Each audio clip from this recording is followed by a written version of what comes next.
अब हमें क्या पढ़ना है, अब हमें यह पढ़ना है कि हमारी कौन कौन सी टाइप्स ऑफ फोर्सेस है। ठीक है, मेनली तो आपके पास चार फोर्सेस हैं, असल में सिर्फ चार फोर्सेस हैं। जो बड़ी, अगर पूरे पर्सपेक्टिव से देखोगे, कायनात के पर्सपेक्टिव से, तो असल में सिर्फ चार फोर्सेस हैं। उनके छोटे छोटे पर्सपेक्टिव देखोगे तो एएस की सारा कॉन्सेप्ट बनता है। ठीक है, तो हमारा जो अभी डिस्कशन है वो फोर्सेस है जो एएस में है, जो ब्रांचेस हैं उन बड़ी चार कैटेगरीज की।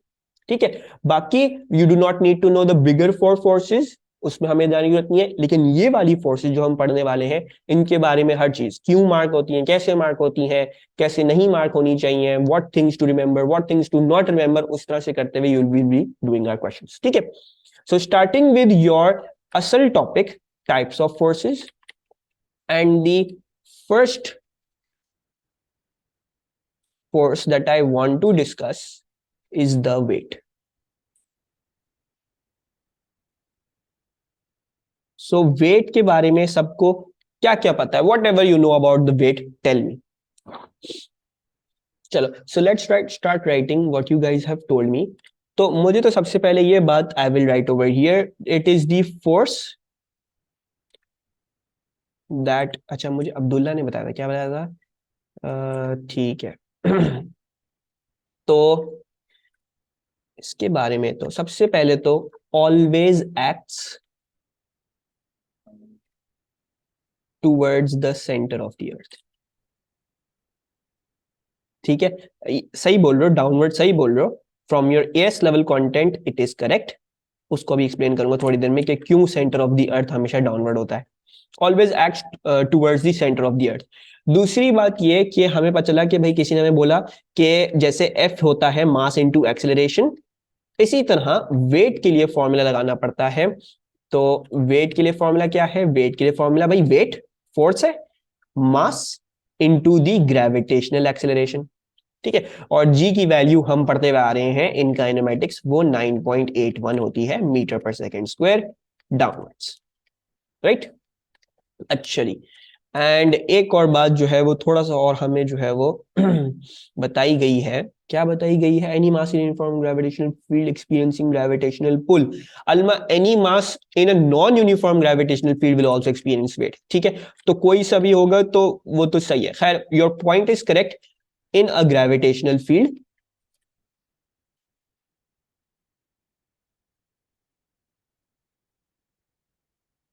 अ मास experiences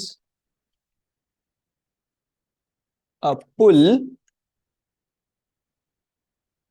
known as the weight। सही है, तो अभी तक I feel like it's an okay discussion. अच्छा, वेट के बारे में सबने जो है वो तकरीबन सारी बातें बता दी हैं। दो बातें हमें जो है वो अब सीखनी है। ठीक है, ये भी किसी ने बोला था कि weight is always marked vertically downwards. ठीक है, तो होगा ये कि एएस के कोर्स में सपोज करो ये आपका अर्थ है। ठीक है, ये आपका अर्थ है और ये सपोज करो कोई यहाँ पे एक मास पड़ा हुआ है। राइट ना, अब इसका जो वेट होगा will always B mark towards the direction of the centre. ऐसा ही होगा ना। लेकिन अगर मैं इसको बहुत करीब से देखूंगा, राइट, अगर मैं इसको इसकी प्लेन के हिसाब से देखूंगा, तो ये चीज क्या बन जाएगी? ये चीज मेरे लिए यूं बन जाएगी। Right, it will become downwards. ठीक है, सो इसी लिहाज से therefore you in your AS का course will always be marking weights vertically downwards. ठीक है, ये बहुत शोर कर रहा है बिला वजह का, इसको बंद कर दें। अच्छा, सो इसलिए हम जो है वो वेट वर्टिकली डाउनवर्ड्स करते हैं। ये आपके एएस के कोर्स के लिए है, ए टू के कोर्स में ये अप्लाई नहीं करेगा। ठीक है, so this is for you, a generalization for you. So weight is always marked vertically downwards. दूसरी बात ये हमें डिस्कस करनी है कि ये कहां से मार्क किया जाता है। राइट, वर्टिकली डाउनवर्ड्स तो मार्क किया जाता है, लेकिन कहां से मार्क करूं?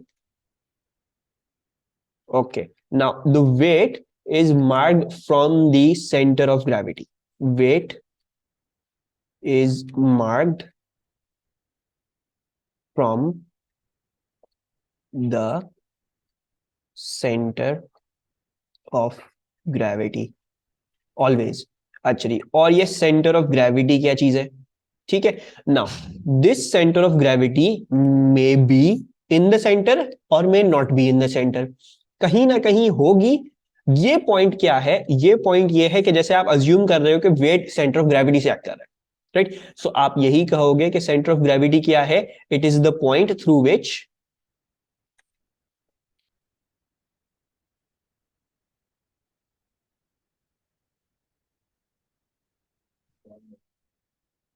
क्या हुआ, नहीं सही आ रहा, through which the entire weight of the object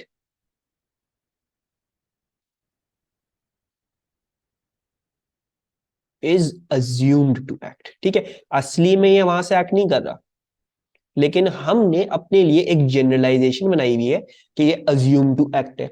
और आपके क्वेश्चंस आते हैं डिफाइन सेंटर ऑफ ग्रेविटी, उसमें ये लिख के नहीं आ जाएगा entire weight of the object is act इस या एक्ट्स, ये नहीं लेके आ जाएगा। You always have to include the word assume, क्योंकि आप हमेशा अज्यूम करोगे। आपने अज्यूम नहीं लिखा, मार्क गया, वो एक मार्क की डेफिनेशन आती है, वो मार्क चला गया।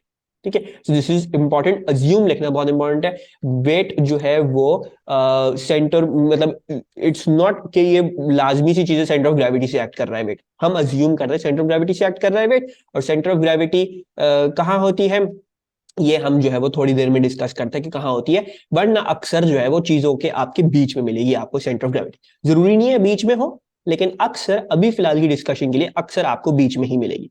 सही है। अच्छा, ना अब बहुत ही आसानी से एक जो है वो हमने अभी इतनी डिस्कशन कर ली, तो अगर हमारे पास एक ब्लॉक पड़ा हुआ है, ठीक है, सो रिमेंबर दिस, इसका वेट जो है वो इसकी सेंटर ऑफ ग्रेविटी से, इसके सेंटर से मैं एक्ट करूंगा vertically downwards, this is your wait.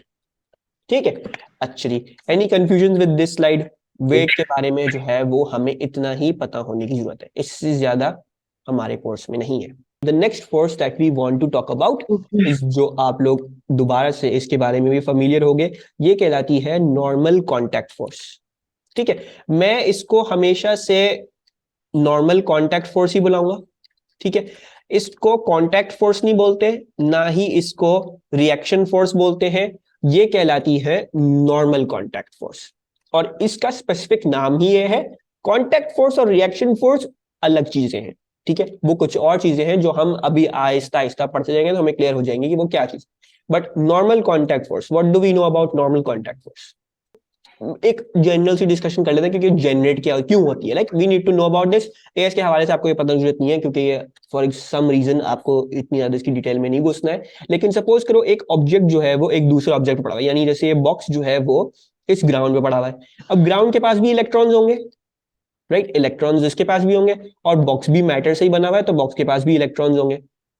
तो ये इलेक्ट्रॉन्स इन इलेक्ट्रॉन्स को रिपेल करेंगे, और जब रिपेल करते हैं तो जब भी दो रिजिड चीजों को एक साथ चिपका के रखोगे तो उनमें डेवलप होगी एक नॉर्मल कांटेक्ट फोर्स, एक दूसरे को अपने आप से दूर फेंकने की कोशिश करेंगे। जैसे हमने कल देखा था, मीर जैन चेयर पे बैठे हुए, तो मीर जैन चेयर को कह रहा है नीचे जाओ, चेयर मीर जैन को बोलती है तुम ऊपर चले जाओ, right. So that was normal contact force. Develop क्यों होती है? Because of electron repulsion. वो इधर नहीं लिखवा रहा बिकॉज उसका हमें पता जरूरत नहीं है रिगार्डिंग एस, लेकिन this was for your general information. अच्छा, सबसे पहले तो क्यों जनरेट होती है? It is a force generated between two objects in contact. भाई जब भी दो ऑब्जेक्ट्स कांटेक्ट में होंगे तब नॉर्मल कांटेक्ट फोर्स है।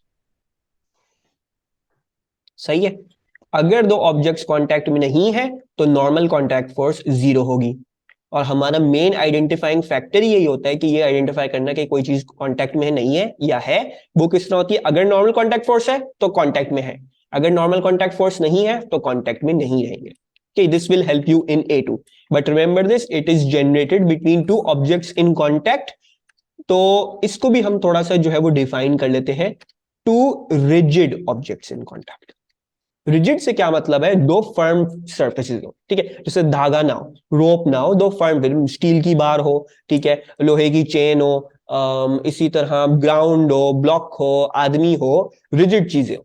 ठीक है, they should not be string like, they should not be rope like. अच्छा, दूसरी चीज जो आपको इसके बारे में पता होने की जरूरत है, इट इज ऑलवेज मार्क्ड या hello perpendicular to surface of कौन आए कॉन्टैक्ट ओए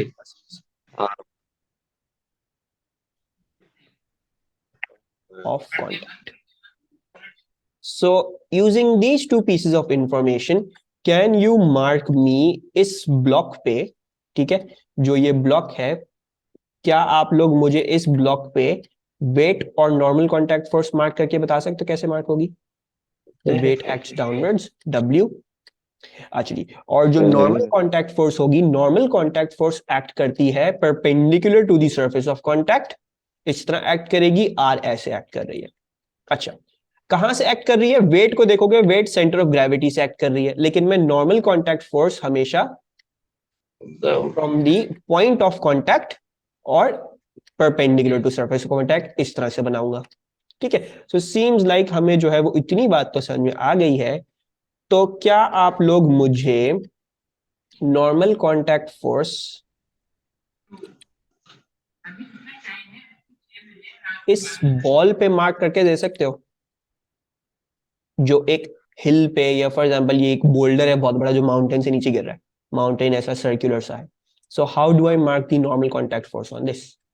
टिल्टेड, ठीक है, अल्मा और मीरजैन जो है वो करेक्ट है। नॉर्मल कांटेक्ट फोर्स के बारे में एक ध्यान रखना है लाजमी, क्या ध्यान रखना है कि it will always be marked perpendicular to surface of contact. तो अगर वेट यूं है, ठीक है, तो आपकी जो नॉर्मल कांटेक्ट फोर्स है वो मार्क होगी from the surface of contact. Surface of contact क्या है? ये आपकी इस तरह से टेंजेंट है, if you go very very close तो ये आपकी इस तरह से ये पॉइंट है, ये प्लेन है कांटेक्ट। तो इसके अगर मैं परपेंडिकुलर बनाऊंगा तब जाके वो मेरी कांटेक्ट फोर्स कहलाएगी, normal contact force. So the normal contact force will be marked like this, right? Any confusions? और इस तरह से क्यों मार्क हो रही है? Because it is perpendicular to surface of contact when it is marked like this. किसी को ऑनलाइन कोई कंफ्यूजन? अगर एक ब्लॉक जो है वो यूं पड़ा हुआ है, सो इसका वेट यू गाइस नो इस तरह से मार्क होगा, and similarly perpendicular to surface of contact normal contact force ऐसे मार्क हो जाएगी, राइट? लेकिन ये जरूरी नहीं है हमेशा कि नॉर्मल कांटेक्ट फोर्स और वेट बराबर हो। आई होप नजर आ रहा हो, इसमें नॉर्मल कांटेक्ट फोर्स वेट बराबर है, इसमें नॉर्मल कांटेक्ट फोर्स वेट एक दूसरे को कैंसिल आउट नहीं कर रहे, इसमें नॉर्मल कांटेक्ट फोर्स वेट एक दूसरे को कैंसिल आउट नहीं कर रहे हैं। इसमें हमें रेजोल्यूशन या किसी और चीज का काम लेना पड़ेगा, ठीक है, वो हम डिस्कस करेंगे कैसे काम लेना है, क्या करना है, क्या नहीं करना। Okay, now this is a question for all of you. जिन्होंने डेमो लिया था उनको तो पता ही होगा, बट क्वेश्चन है आप लोगों के लिए कि सपोज करो ये दीवार है, ठीक है, और ये जो है वो आपकी फ्लोर है, दीवार और ये जमीन है, और मैंने लैडर जो है वो इन दोनों के बीच में यूं टिकाया था। The ladder is something like this, ठीक है। सो मेरा सवाल आपसे ये है कि इसका वेट कैसे मार्क करूं और इस पे नॉर्मल कांटेक्ट फोर्स कैसे मार्क करूं? अब्दुल्ला तुमने तो डेमो लिया था ना पूरा, ये देखो, सबको बता दो। ठीक है ठीक है ठीक है अब्दुल्ला, ठीक है। अच्छा, सो अब्दुल्ला इज सेइंग कि वेट तो आप सब लोगों को पता है कि भाई सेंटर ऑफ ग्रेविटी से वर्टिकली डाउनवर्ड्स मार्क होगा, राइट? लेकिन हमने क्या बात करी? It is a force that is generated between two rigid objects in contact. तो देखोगे लैडर जो है वो वॉल के साथ भी कांटेक्ट में है, और लैडर जो है वो फ्लोर के साथ कांटेक्ट में भी है। So there will be two normal contact forces, एक नॉर्मल कांटेक्ट फोर्स जो फ्लोर से इस तरह परपेंडिकुलर उठ रही है, और एक नॉर्मल कांटेक्ट फोर्स जो वॉल से इस तरह उठ रही है। सो इस केस सिनेरियो में we have two normal contact forces. ठीक है, सबको समझ में आ रहा है? एमन, आकिब, अलमा और अब्दुल्ला को तो याद होगा।